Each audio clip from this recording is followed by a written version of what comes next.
Hello, everyone, and welcome to another episode of Stronger, Healthier, and Happier, the official podcast of Hill Family Chiropractic. I'm Michael, your host and the office manager here at Hill Family Chiropractic, and with me is founder, CEO, chiropractor, Dr. Jared Hill. Hello, hello. And we are here for episode 12 today. Wow. Can you believe it? Great. This is number 12. This is a dozen of these under the belt. I feel like we're getting the hang of it. Yeah, it's been fun. I really like some of the questions and the feedback, and I'm just glad that some people are getting some out of it. Yeah, me too. It's fun to watch the numbers kind of go up as people are getting more aware. Current patients commenting on our Facebook videos or that sort of thing, saying that they are excited to learn more as we continue. And so, it's been pretty cool. But this is an episode all about the questions we've been getting. And just kind of questions we get all the time. Some of these are just frequently asked questions that we get all the time from patients and people that we know, people that find out you're a chiropractor probably and just ask you the random questions you get all the time. And we won't answer some of those. Some of those, or at least we'll answer them diplomatically. At least, hey, is it bad that I do this?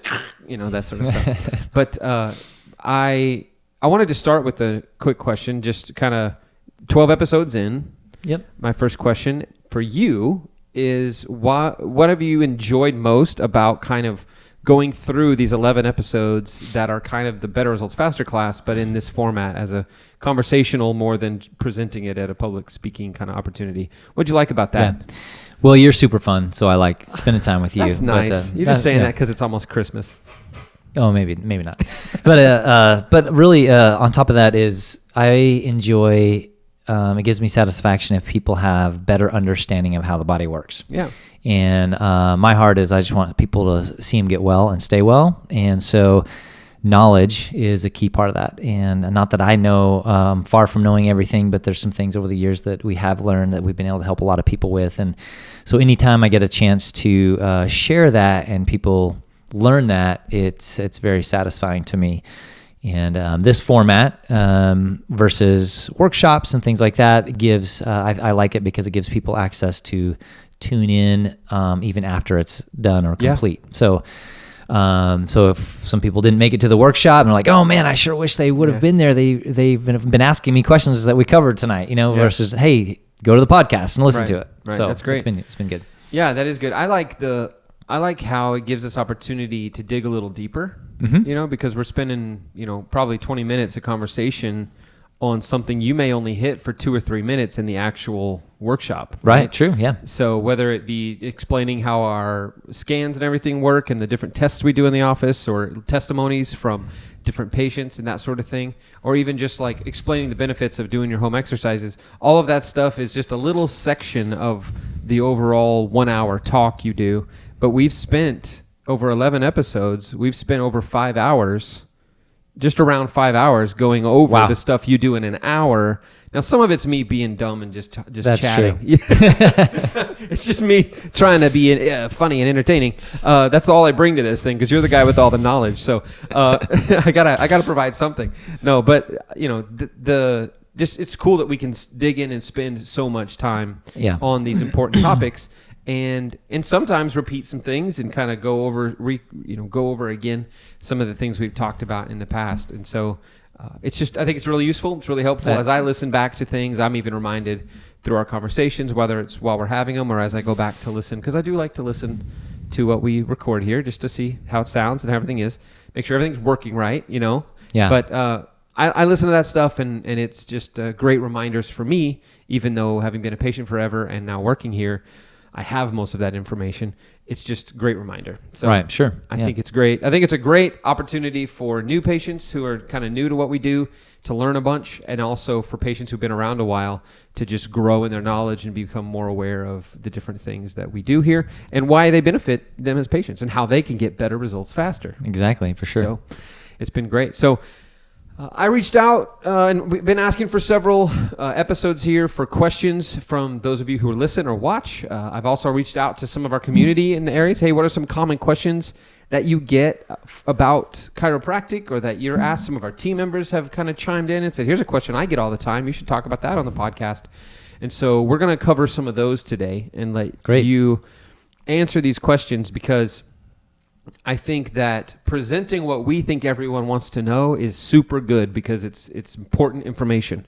But there's just nothing as useful as having a direct question you're thinking of or asked answered right then and there. So we're going to do that today. We're going to start with this very first question, very simple question that anybody could ask. Kids, grown-ups, older people, they're all going to ask this question. Can it sometimes hurt to get adjusted?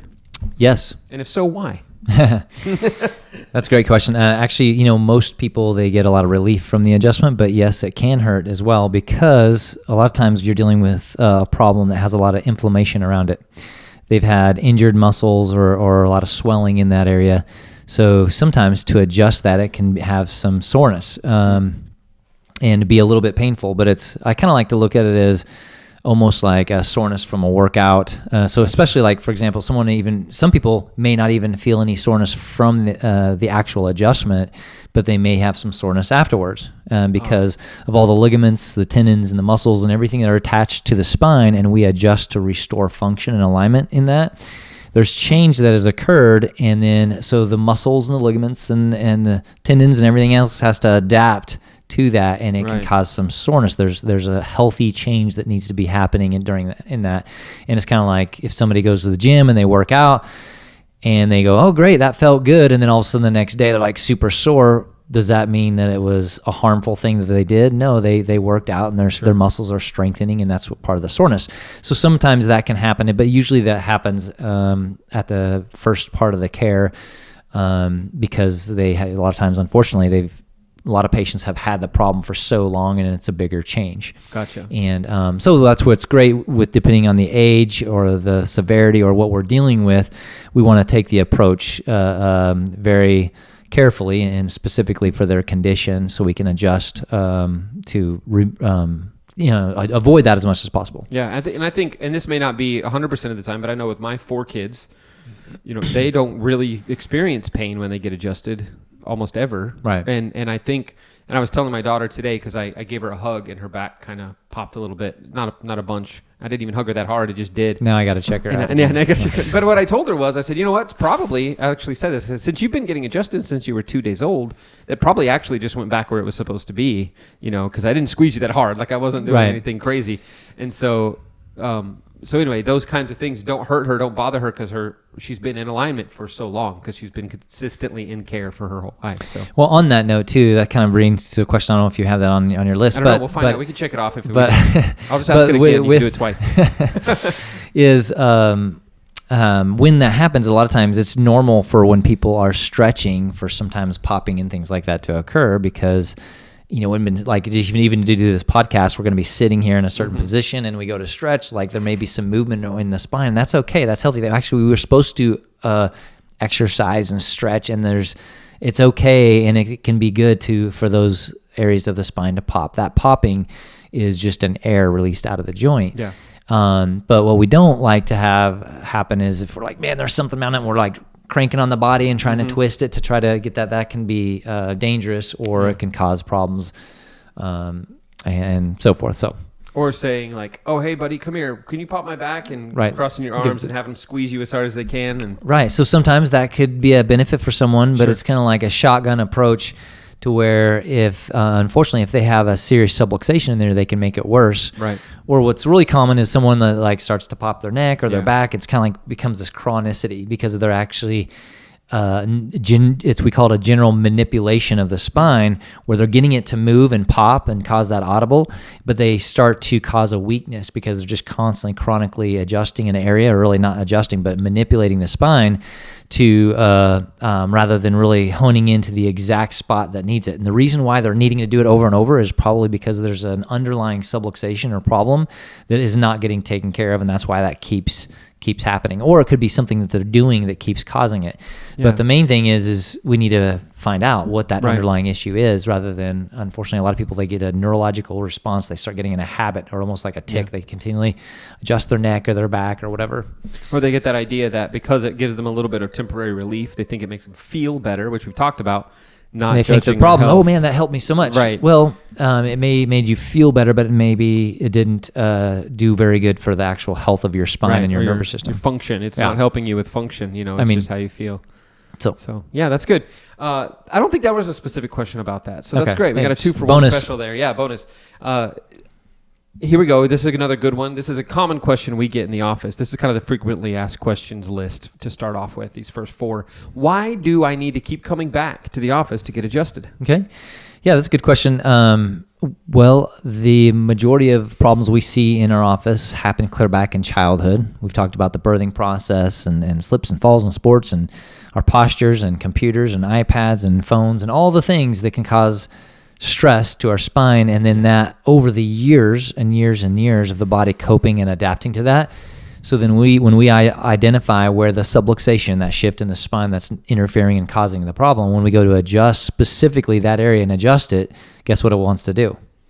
It wants to go back. It wants to go back to because there's a nerve and muscle memory pattern established, unfortunately, that so if we want to really stabilize or correct it, now there are the patients that come in and we adjust the spine specifically and they're like, oh, great, no more pain. They think that the problem has been corrected, right? Yeah. Because they're feeling better, they may not have any sensation that there's an issue there anymore. Doesn't mean that the actual part of the spine is stable and corrected and in proper alignment and then allowing full function of the nervous system. Yeah. And that's why we, of course, have technology to assess those things. Yeah. So, and that's actually the next question. So we'll get to that in a second. But yeah, it's interesting because we get that a lot. You know, I just want to come in and get fixed, and then I can go back. But it's the same exact thing we talk about all the time now. Is health is not based on how you feel. It's based on how you function. And so the one adjustment's not going to get that function correct. It may help with how you feel temporarily. Or you may get sore. So it could go either direction, right? Like, you know, you're sore and you don't feel relief. You feel the opposite, and you need to come back and get it right so that you're no longer feeling that soreness. So either way, you know, coming back and continuing to consistently get adjusted is what's we need beneficial. something to measure the end result and goal of the function and how things are working. Otherwise, because if you base it on how they feel, the pain could get worse or it could get better initially right away, and and they think, oh my gosh, this is amazing, or it's not working at all, or if the pain is gone, and they're like, oh great, the problem's fixed. And so again, the posture and the scans and the X-rays and all those things help us to get to those underlying issues. Yeah, so those are important to help us find the underlying issues. But why do we keep doing it? Which part? The testing. Oh, the testing. Why do we continue to test? You've been in. You're a patient, maybe even coming. You've done a few care plans. You're on like year 3, yet we still give you a scan halfway through, and then scans and X-rays at the end of your year care plan. Why do we keep doing that? Right. Well, for us, it's to help give the best recommendations that we can give. What kind of adjusting protocol or recommendation of frequency and any additional exercises, therapies, nutrition, whatever else needs to come alongside that may help them. Because, for example, some of the testing we do is to evaluate how their body is holding the adjustment and how their body is dealing with life and stress. So by looking at the nervous system and how those imbalances helps us to determine with the adjustment frequency that we're on, how is your body, what's the direction, what's the pathway that your body's on? Is it going down? Like, even though you're getting adjusted every other week, is that the right frequency for you right now? Or is there something else that you can be doing to help your adjustments hold better that's allowing the external life of stress be more overwhelming than the care that you're getting in the office? Yeah. And the goal is to continually learn what can we be giving our patients the knowledge to be able to do themselves, personal responsibility, so that way they need us less. Yes, right. But the reality is, when even there's stress in the office in dealing with all these crazy patients that we have, right? But, but and the team, but also outside, as soon as you walk out of here, and you've been talking about, you have all this crazy stuff with at home and the recital and video and all the things that are going outside of that. There's life and family and politics. There's stress that we're enduring, not just physically, but mentally and emotionally, spiritually, all these things that our body's trying to cope with. So we just need something to gauge. How is your body doing it? Because we don't want to base it on the 10% of how your body feels. Yeah. We want to look at the actual function. How is your body holding up to that? How resilient and adaptive is it? And do we need to change anything with the frequency of your care or nutrition or fitness and things to help with that? See, this is may sound like a funny example, but it makes me think of cooking. I love to cook, and the thing that you learn that makes you different when you start cooking better I guess, is tasting throughout. That's a big thing with cooking. Is number one, you cook everything as if it's going to be eaten by itself, as if it would be delicious on its own. So if you're making rice to add to a rice and chicken casserole thing, the rice should be delicious on its own. And then when you add it to chicken that's delicious on its own, how do you think it tastes together? Yeah. Incredible. But tasting along the way is how you get the best out of it, right? Yeah. And so if you're not tasting, you could follow the recipe exactly, but there's different factors, right? Like the salt you use or the spices you use may be a little different than what whoever made the recipe used, or the heat in your oven is going to be a little different, or all these different factors. So if you're tasting throughout, you're taking a spoonful, washing that spoon, getting another spoonful. Once you've added the chicken to the rice, you're going to go, the chicken was delicious, the rice was delicious, but when I put it together, there's this little blandness. I need some more herbs, or I need a little bit more salt, or I need this, or I need that. So it's a lot easier to check it throughout and to make sure you're on the right track rather than wait to the very end. And then you got, oh my gosh, and then everybody you serve it to is like, is there any ketchup? And you're like, no, if they ask for ketchup, I failed, And that's when you have like small kids, it's the worst because you work so hard and then they're like, I want ketchup. And you're like, never mind. Why do I cook for you? It's for me. I do this for me. I enjoy it. So next time a patient asks, hey, why do you do these testing? It's all about cooking. Just think about cooking. Yeah. Well, it's the taste testing or the testing along the way. No, that's a good analogy. You know I like what that. needs to be added or taken away or whatever during the process, so that you get the best out of this recipe for health or whatever you want to call it that you're trying to get. Right. But yeah. Cooking just clicked into my head when you were talking about that because of that whole tasting as you go thing. Well, one thing to kind of touch on that, what is the recipe of health? Well, that is all the patient's goals. Yes. So that's based on what is your goal, and then our recommendations are always based on what we find in the patient's goals, right? Yeah. So we get the patient's goal. Where do you want to go? Where do you want to be? What does that look like? Okay, let's look at how your body's functioning and then that information, and then we build a plan for that. Great. Yeah, and we recommend that plan. The patient says yes or no to it, and if they say yes, we go gung-ho and help them stick to it, and we test along the way so that we can make sure that plan is doing what we wanted it to do. Getting the results that we need. That's right. So another kind of the last frequently asked question, we get this a lot with new patients that call in that are just curious that maybe they've been to a chiropractor before, or they've watched videos on TikTok about chiropractors. They want to know what techniques we use in our office and what kind of stuff we do. I know we've hit this briefly in a previous episode, but if somebody just checks this episode out, first time they've listened, or this is the only one they ever listened to, let's just give them that answer. Like what kind of techniques do we do in our office, and what are some of a simple way to explain some of the differences between the techniques?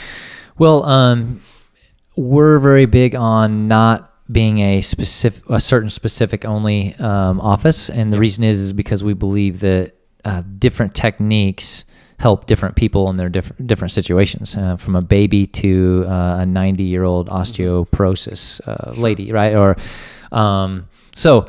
With that being said, there's multiple techniques that we've been trained on. Just to kind of give you a few, like the school I graduated from, Parker Chiropractic College, we had to be proficient in 10 different techniques before we graduated. So there's hundreds of techniques, but there's some that are more common, and that's where, and then there's additional seminars. You can learn other techniques and so forth, right?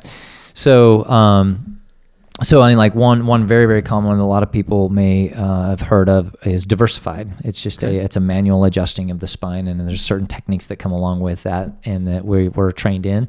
There's Thompson technique, which does more of the drop tables and things like that. And then there's activator technique, which is kind of like the little thumper tool or a pogo stick that the kids call it a lot of times. And what stimulates the spine, where there's a lower force but higher velocity because it goes so quickly. So there's some patients really do well with that and prefer that. Versus a manual adjustment. And then there's upper cervical techniques that specialize with that. There's cranial sacral adjustments. There's, you can just kind of, our philosophy is we want to have a lot of different tools in our bag depending on, because of that patient and how they're responding. So what we are very particular about is what we're measuring the outcome of how they're actually getting well. So the technique in our office doesn't really matter. It's a matter of like, what is the result, and are we getting them down that path? Yeah, sure. That's good. That's helpful, and I know that I hear a lot.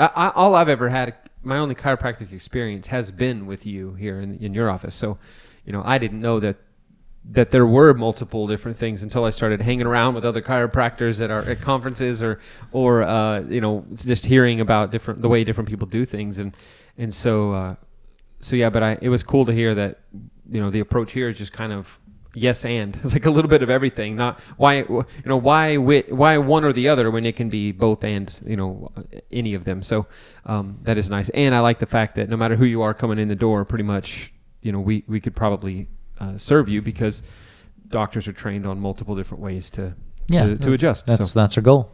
That's great. A couple more questions. These are kind of specifically from members of our community, whether they be patients or family members here in the area or in the office and in our area. You kind of touched on this. I'll let you kind of unpack it a little further. But okay. One of the questions is what college and like continuing education, what are those requirements for a chiropractor in, I guess, the United States or in our state, Missouri? Or yeah, well, most states require a 4-year degree, and then from the 4-year degree to get into chiropractic college, which is typically another 4 school years. It's so 8 school years typically is the standard. There are some variants, some differences from state to state, things like that, but. Yeah, and you think about the amount of hours and what they're studying with a diagnosis and nutrition and X-ray and different things is probably very similar.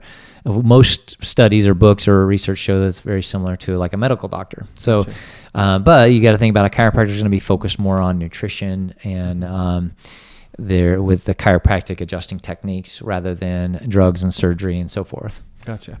So you're focusing more on that. And then continuing education. You mentioned earlier going to conferences and learning like new techniques. Is there other stuff you learn at this continuing education?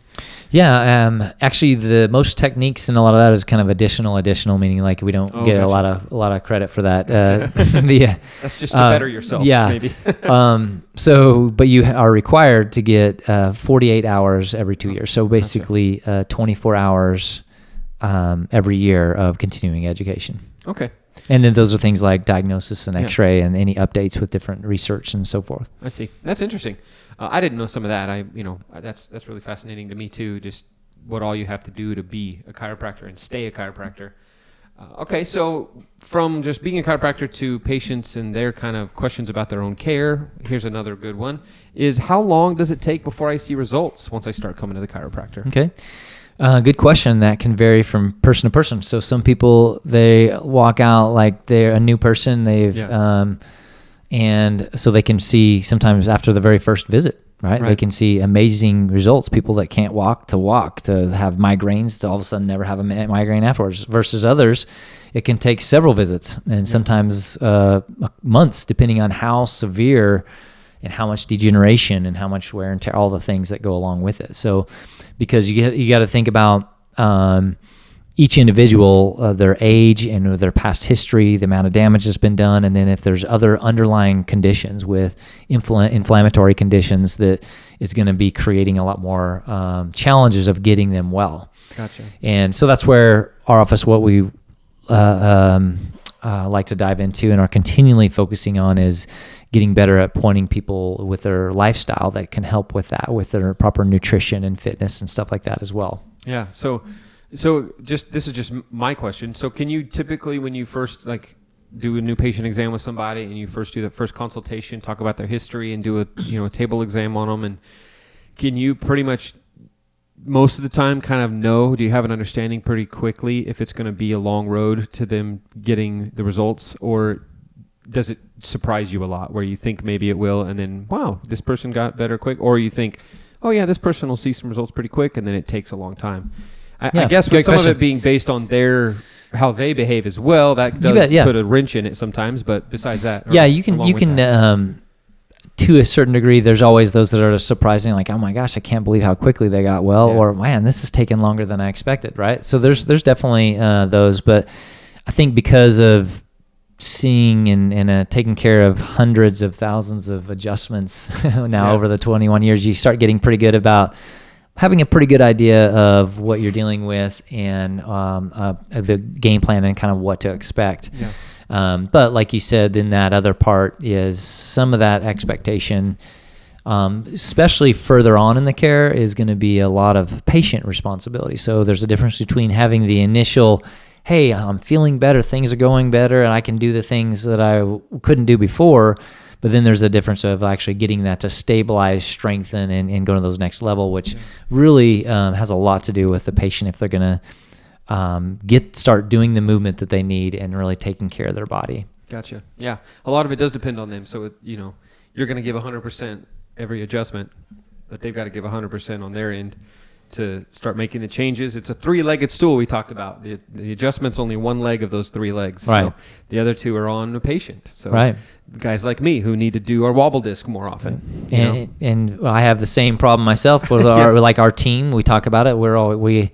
Our team's under care and we're monitoring and checking, and we're just like other patients. We have good seasons and not so good seasons of taking care of ourselves. That's the reality of life. Yeah. And that's what so awesome about chiropractic is just can come alongside to help facilitate that, right? Where we're in a sense falling short to help facilitate that. That's right. It's nice to have that in the office for myself and be that for people as well. You needed a lot of extra care. I have to have a lot of hand holding to get anything health related accomplished. So it's nice.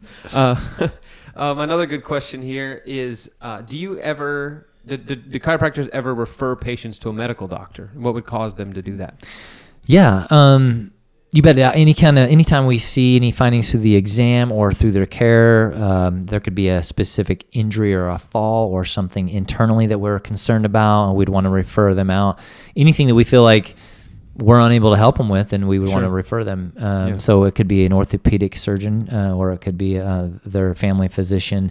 So you bet. And I know that happens. I know we send off X-rays to radiologists to get second opinions a lot. And, what are your thoughts on this? Is that I think, I know we had one situation, we thought we saw a break in somebody's back and during their X-rays, and we were like, we're not going to adjust this person until we get a second opinion on this X-ray. Right.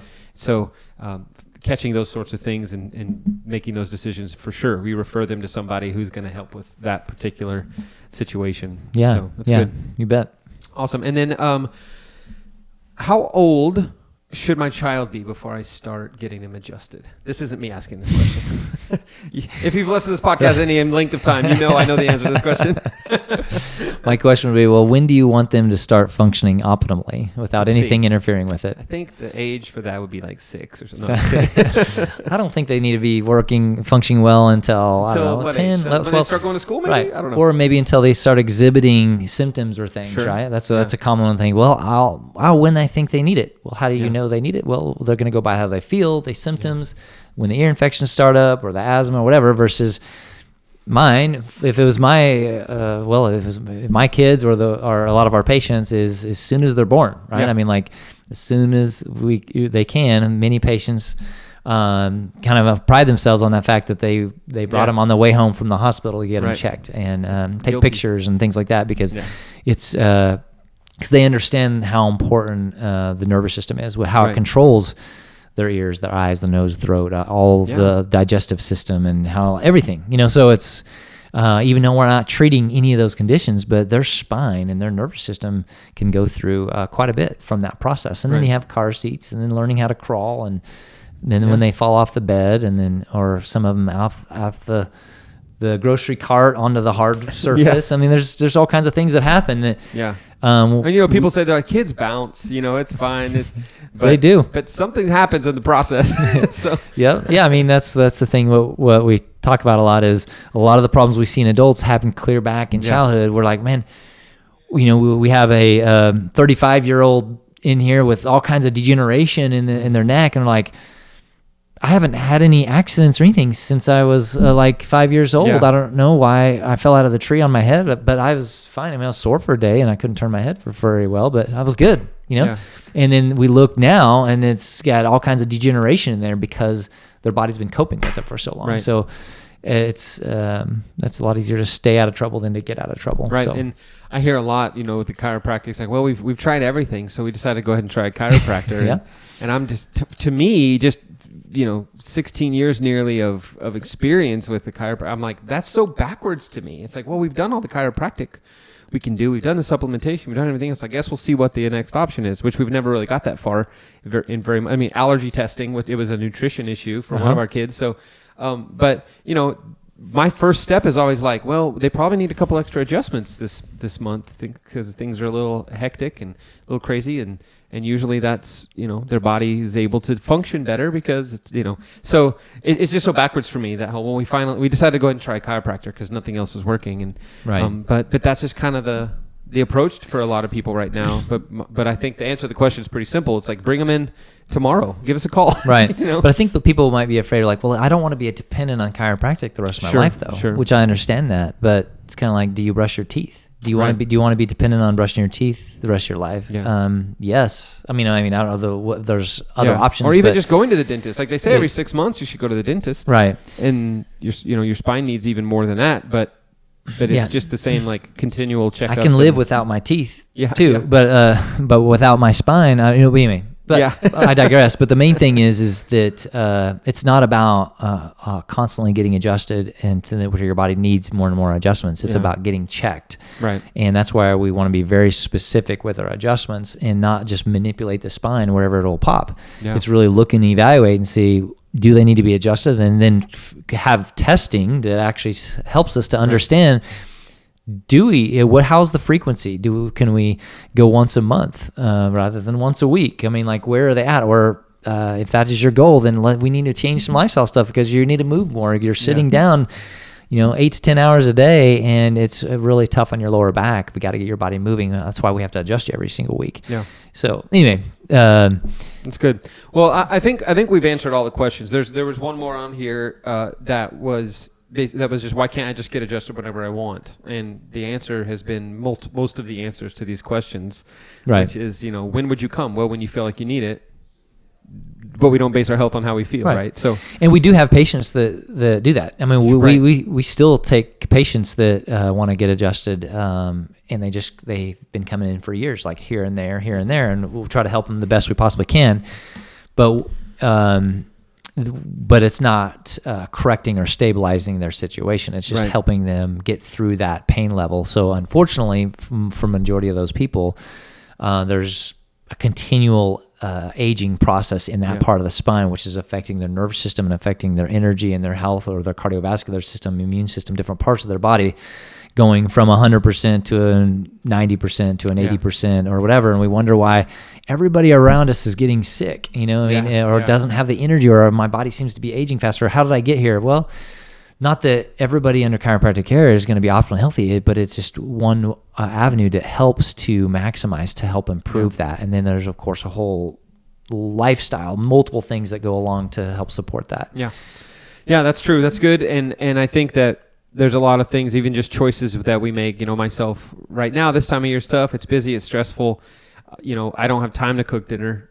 So figuring out what to eat every evening takes me to a drive-through more often than not, or, and then we have people bringing treats into the office. I don't know if you've been there right now, but it's like, why are these delicious cake things back here right now? Because temptation is very strong during Christmas time. So we need somebody to help us be accountable. We need people to help us with that function and just to do the right thing. But